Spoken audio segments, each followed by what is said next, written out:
Jérémie, chapitre 3. Il dit, lorsqu'un homme répudie sa femme, qu'elle le quitte et devient la femme d'un autre, cet homme retourne-t-il encore vers elle? Le pays même ne serait-il pas souillé? Et toi tu t'es prostitué à de nombreux amants, et tu reviendrais à moi, dit l'Éternel? Lève tes yeux vers les hauteurs et regarde. Où ne t'es-tu pas prostitué?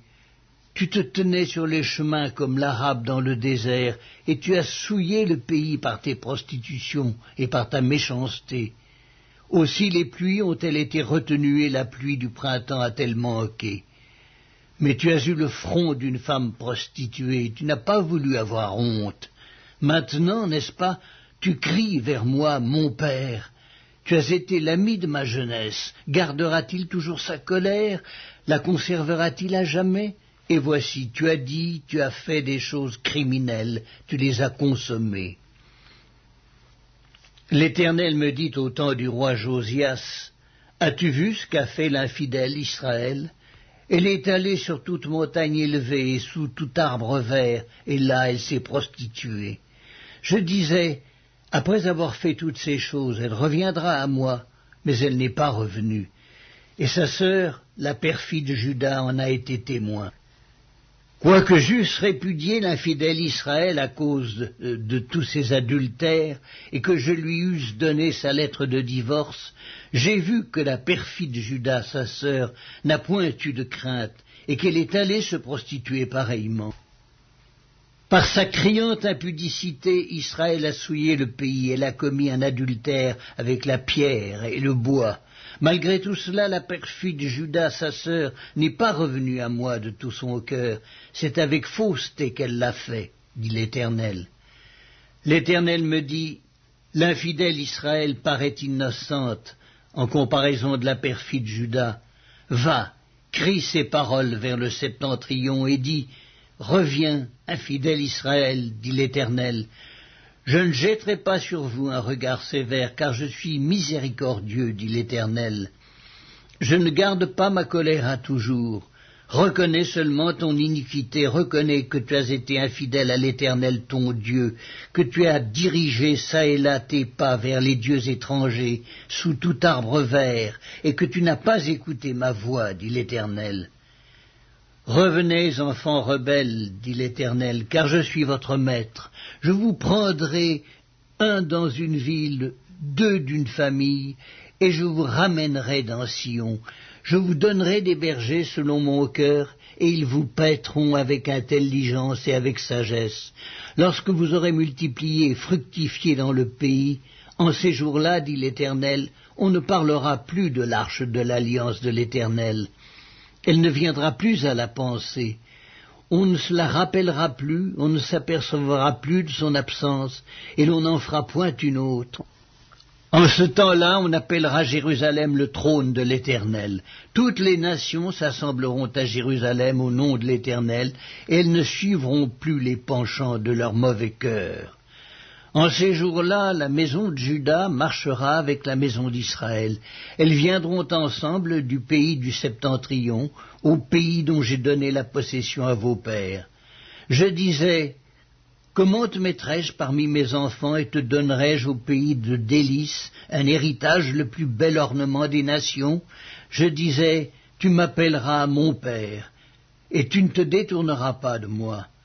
Mais comme une femme est infidèle à son amant, ainsi vous m'avez été infidèle, maison d'Israël, dit l'Éternel. Une voix se fait entendre sur les lieux élevés. Ce sont les pleurs, les supplications des enfants d'Israël, car ils ont perverti leur voix, ils ont oublié l'Éternel leur Dieu. Revenez, enfants rebelles, je pardonnerai vos infidélités. Nous voici. Nous allons à toi, car tu es l'Éternel, notre Dieu. Oui, le bruit qui vient des collines et des montagnes n'est que mensonge. Oui, c'est en l'Éternel, notre Dieu, qu'est le salut d'Israël. Les idoles ont dévoré le produit du travail de nos pères, dès notre jeunesse, leurs brebis et leurs bœufs, leurs fils et leurs filles.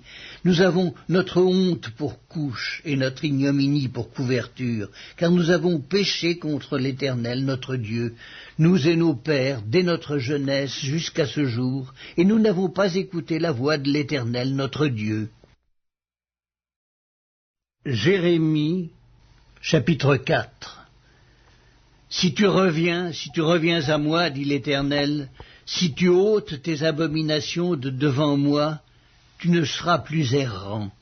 Si tu jures, l'Éternel est vivant, avec vérité, avec droiture et avec justice, alors les nations seront bénies en lui, et se glorifieront en lui. Car ainsi parle l'Éternel aux hommes de Juda et de Jérusalem. Défrichez-vous un champ nouveau, et ne semez pas parmi les épines. Circoncisez-vous pour l'Éternel, circoncisez vos cœurs, hommes de Juda et habitants de Jérusalem, de peur que ma colère n'éclate comme un feu et ne s'enflamme sans qu'on puisse l'éteindre à cause de la méchanceté de vos actions. Annoncez en Juda, publiez à Jérusalem et dites, sonnez de la trompette dans le pays, criez à pleine voix et dites, rassemblez-vous, et allons dans les villes fortes. Élevez une bannière vers Sion, fuyez, ne vous arrêtez pas, car je fais venir du septentrion le malheur et un grand désastre. Le lion s'élance de son taillis, le destructeur des nations est en marche, il a quitté son lieu pour ravager ton pays. Tes villes seront ruinées, il n'y aura plus d'habitants.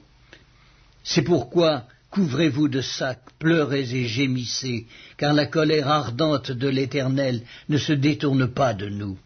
En ce jour-là, dit l'Éternel, le roi et les chefs perdront courage, les sacrificateurs seront étonnés, et les prophètes stupéfaits. Je dis, ah, Seigneur éternel, tu as donc trompé ce peuple et Jérusalem en disant, vous aurez la paix, et cependant l'épée menace leur vie. En ce temps-là, il sera dit à ce peuple et à Jérusalem, un vent brûlant souffle des lieux élevés du désert sur le chemin de la fille de mon peuple, non pour vanner ni pour nettoyer le grain, c'est un vent impétueux qui vient de là jusqu'à moi. Maintenant, je prononcerai leur sentence. Voici, le destructeur s'avance comme les nuées. Ses chars sont comme un tourbillon, ses chevaux sont plus légers que les aigles. Malheur à nous, car nous sommes détruits. Purifie ton cœur du mal, Jérusalem, afin que tu sois sauvé.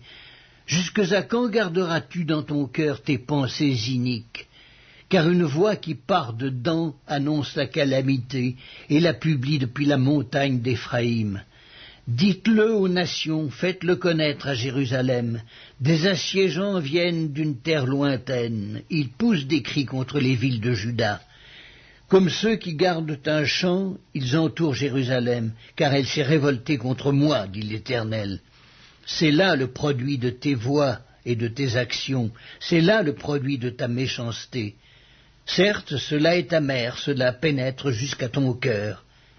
Mes entrailles, je souffre au-dedans de mon cœur, le cœur me bat, je ne puis me taire, car tu entends, mon âme, le son de la trompette, le cri de guerre, on annonce ruine sur ruine, car tout le pays est ravagé, mes tentes sont ravagées tout à coup, mes pavillons en un instant. Jusque à quand verrai-je la bannière et entendrai-je le son de la trompette? Certainement mon peuple est fou, il ne me connaît pas. Ce sont des enfants insensés, dépourvus d'intelligence. Ils sont habiles pour faire le mal, mais ils ne savent pas faire le bien. Je regarde la terre, et voici, elle est informe et vide.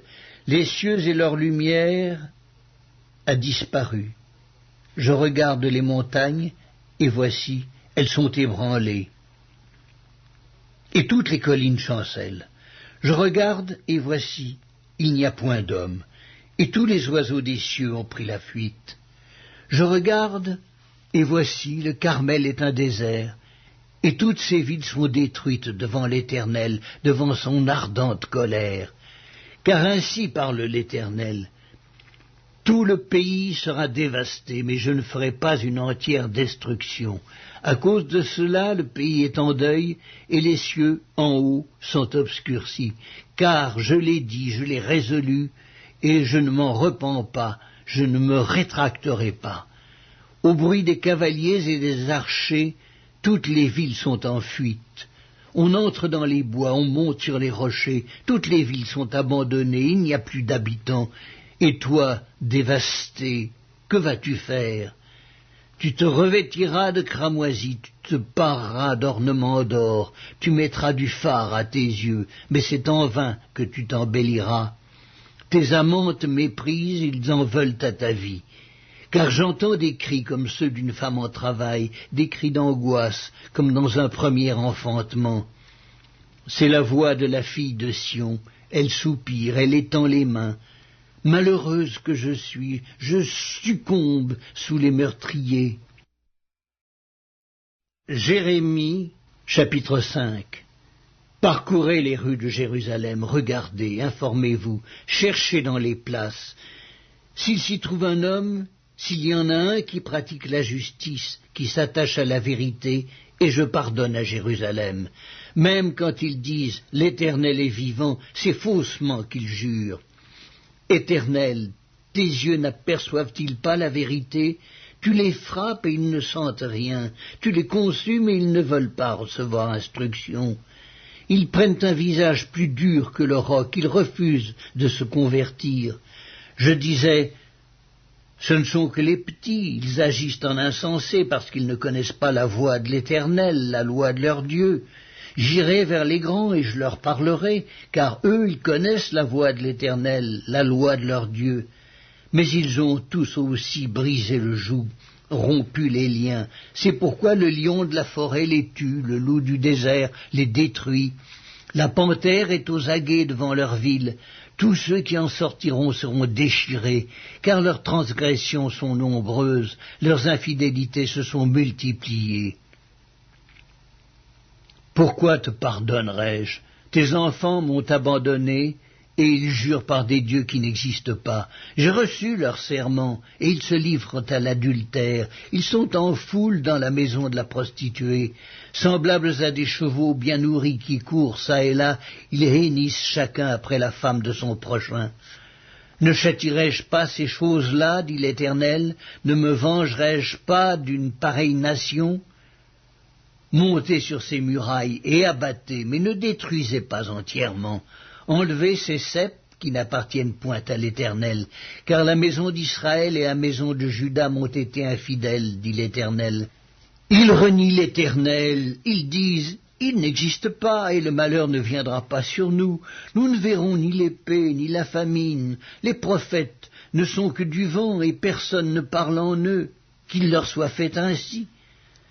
C'est pourquoi ainsi parle l'Éternel, le Dieu des armées. Parce que vous avez dit cela, voici, je veux que ma parole dans ta bouche soit du feu, et ce peuple du bois, et que ce feu les consume. Voici, je fais venir de loin une nation contre vous, maison d'Israël, dit l'Éternel. C'est une nation forte, c'est une nation ancienne, une nation dont tu ne connais pas la langue, et dont tu ne comprendras point les paroles. Son carquois est comme un sépulcre ouvert, ils sont tous des héros. Elle dévorera ta moisson et ton pain, elle dévorera tes fils et tes filles, elle dévorera tes brebis et tes bœufs, elle dévorera ta vigne et ton figuier, elle détruira par l'épée tes villes fortes dans lesquelles tu te confies. Mais en ces jours, dit l'Éternel, je ne vous détruirai pas entièrement. Si vous dites alors, pourquoi l'Éternel, notre Dieu, nous a-t-il fait tout cela? Tu leur répondras, comme vous m'avez abandonné et que vous avez servi des dieux étrangers dans votre pays, ainsi vous servirez des étrangers dans un pays qui n'est pas le vôtre. Annoncez ceci à la maison de Jacob, publiez-le en Juda et dites, écoutez ceci, peuple insensé qui n'a point de cœur. Ils ont des yeux et ne voient point, ils ont des oreilles et n'entendent point. Ne me craindrez-vous pas, dit l'Éternel, ne tremblerez-vous pas devant moi?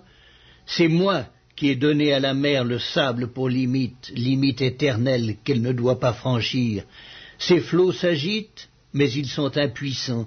Ils mugissent, mais ils ne la franchissent pas. Ce peuple a un cœur indocile et rebelle, ils se révoltent et s'en vont.